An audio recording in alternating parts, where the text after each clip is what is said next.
तो जैसा कि आप सब जानते हैं कि योग का अभ्यास करने से पहले किन किन बातों का हमें ध्यान रखना है। जिस प्रकार हम किसी भी कार्य करने के लिए उसके दिशा निर्देशों का पालन करते हैं, वह कार्य कोई भी हो सकता है, व्यक्तिगत कार्य हो, पारिवारिक कार्य हो या सामाजिक कार्य हो, हम सबके लिए एक दिशा निर्देश का पालन करते हैं। ठीक इसी प्रकार से योग साधना करने के लिए भी कुछ दिशा निर्देश बताए गए हैं, क्योंकि जब तक हम उस दिशा निर्देश को सही ढंग से पालन नहीं करेंगे तो जिस उद्देश्य के लिए हम योग अभ्यास कर रहे हैं, योग साधना कर रहे हैं, वह उद्देश्य हमारा पूरा नहीं होगा। तो यह बहुत ही महत्वपूर्ण है यह जानना कि योग करने से पूर्व किन किन बातों का ध्यान रखना है, किन किन सावधानियों का पालन करना है। योग करते समय जिस समय आप आसन करते हैं, आप आसन पर लेटे हुए हैं या बैठे हुए, उस समय किन नियमों का पालन करना है, किन निर्देशों का पालन करना है, वह हमें जानना आवश्यक है। ठीक उसी प्रकार से हमें योग करने के पश्चात भी हमें कुछ दिशा निर्देशों का पालन अवश्य करना है, क्योंकि जब तक हम सही ढंग से सही दिशा निर्देशों का पालन नहीं करेंगे तब तक हमारा उद्देश्य पूर्ण नहीं होगा। तो इसलिए सभी योग साधक, योग अभ्यासी योग करने से पहले, करते समय व करने के पश्चात जो नियम, जो दिशा निर्देश बताए गए हैं, उसका पालन अवश्य करें। तो आइए आज का हमारा विषय है सामान्य योग अभ्यासी के लिए सामान्य दिशा निर्देश। तो आज का जो हमारा विषय है इसमें हम तीन जो मुख्य बिंदु है उस पर हम बातें करेंगे। पहला, योग करने से पूर्व हमें क्या करना है, योग करते समय हमें किन बातों का ध्यान करना है, व योग करने के पश्चात हमें किन बातों का ध्यान करना है। योग अभ्यास के पूर्व की यदि हम बात करें तो सबसे पहला और मुख्य बिंदु है हमारा शौच का, क्योंकि जब तक आप शारीरिक रूप से, मानसिक रूप से आप स्वच्छ नहीं हो पाएंगे तब तक आप योग का संपूर्ण लाभ नहीं ले सकते। यदि आपके शरीर में गंदगी है और आप योग अभ्यास करने जा रहे हैं तो योग का लाभ नहीं मिलेगा। उसी प्रकार से यदि आपके मन में किसी प्रकार की अस्वच्छता है, ईर्ष्या है, द्वेष है, क्रोध है या ऐसे नकारात्मक पहलू है जो आपके मस्तिष्क में है और उसको लेकर के यदि आप योग कर रहे हैं तो उसका लाभ नहीं मिलेगा। तो इसलिए हमें इसका ध्यान रखना है, अपने शरीर को और मन को स्वच्छ रखना है। उसके बाद यदि हम बात करें संतोष, अर्थात हमें एक संतोष होना चाहिए। जो भी हम योग साधना कर रहे हैं, योग अभ्यास कर रहे हैं, उसमें आप संतुष्ट होइए कि हाँ, मैंने जितनी देर तक हमने योग साधना की वह संतुष्टि लायक है। अपने आप में स्वयं में संतोष करिए, ये एक बहुत ही महत्वपूर्ण है। हमें किसी और साधक को देखकर योग का अभ्यास नहीं करना है कि दूसरे साधक यदि एडवांस आसन का अभ्यास कर रहे हैं, बहुत कठिन योग अभ्यास कर रहे हैं योगासनों का, तो मैं भी ऐसा ही करूं। हमें ऐसा बिल्कुल ही नहीं करना है। जितनी आपके शरीर में क्षमता है उसके अनुसार ही आप योग करें। योग का अभ्यास हमें खाली पेट ही करना चाहिए, परंतु यदि आपको कमजोरी महसूस हो रहा है तो आप गुनगुने पानी में थोड़ा शहद डाल करके आप ले सकते हैं। इससे हमारे शरीर में ऊर्जा का प्रभाव होता है। योग का अभ्यास करने के पूर्व एक बहुत ही महत्वपूर्ण बात का ध्यान रखना है।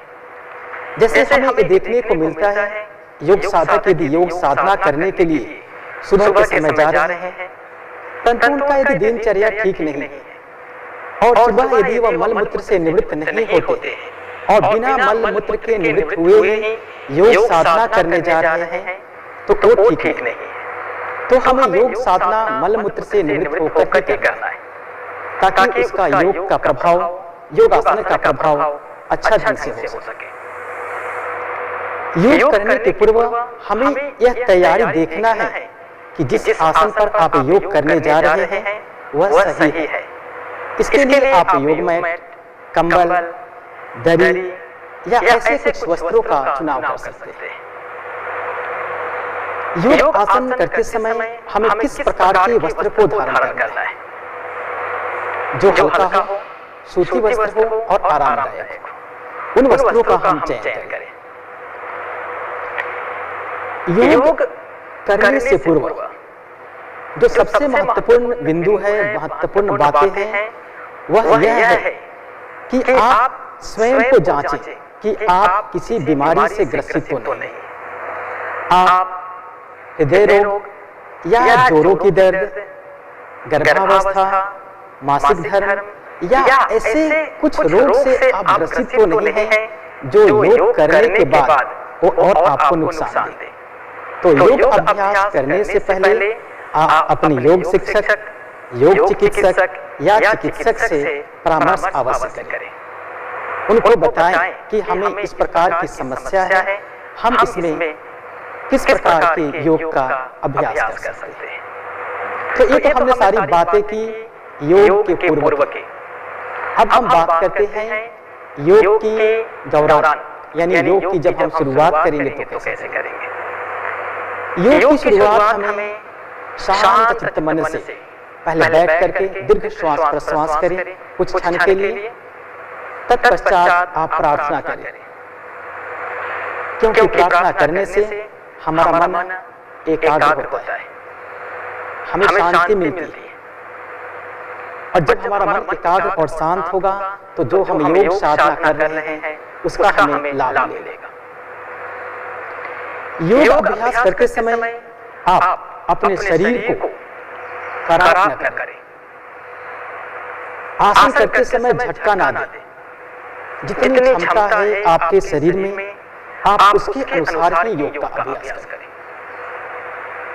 योग अभ्यास करते समय आप श्वास को बिल्कुल ना रोकें।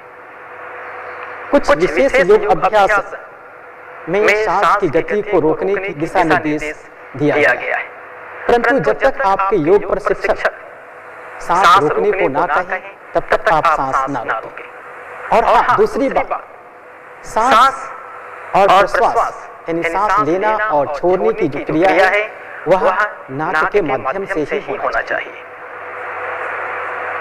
योग अभ्यास करते समय इस बात का आप ध्यान रखें कि आपका शरीर, आपका श्वास, आपका मन तीनों में समन्वय है। जब इन तीनों में समन्वय होगा तो जो योग का हमें पूर्ण लाभ है वह अवश्य मिलेगा।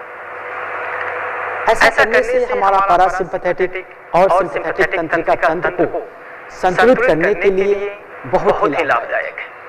योग, आपने योग पूर्व और योग के दौरान जो बातें थी उसको जाना आपने। अब हमें योग सत्र का समापन कैसे करना है। हमने योग अभ्यास किया, परंतु जल्दी से हमें उठ करके समाप्त नहीं करना है उसे। योग का समापन आप प्रार्थना, ध्यान, गहरा मौन, कुछ क्षण के लिए आप बैठे और फिर आप योग का समापन करें।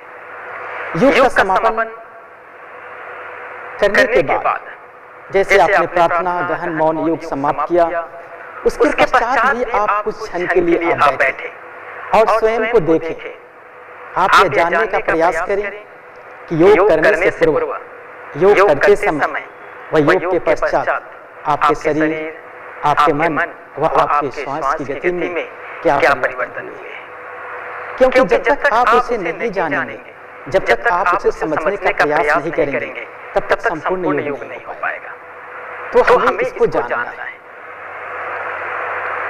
जैसे आपने योग का समापन किया, उसके बाद एक प्रश्न आती है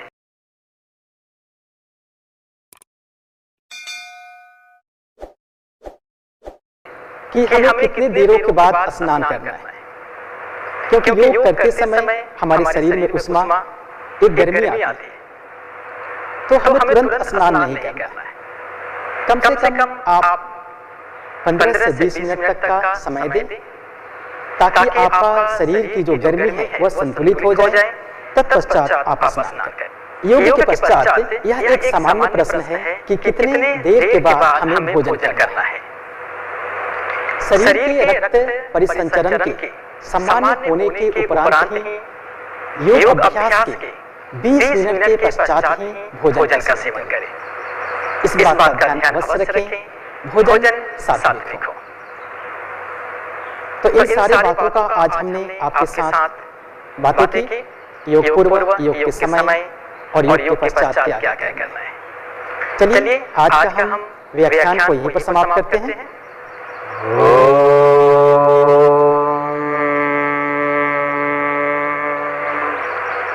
सर्वे भवन्तु सुखिनः, सर्वे सन्तु निरामयाः, सर्वे भद्राणि पश्यन्तु, मा कश्चित् दुःखभाग् भवेत्, मा कश्चित् दुःखभाग् भवेत्। ॐ शान्तिः शान्तिः शान्तिः। धीरे से आंखें खोलेंगे। धन्यवाद।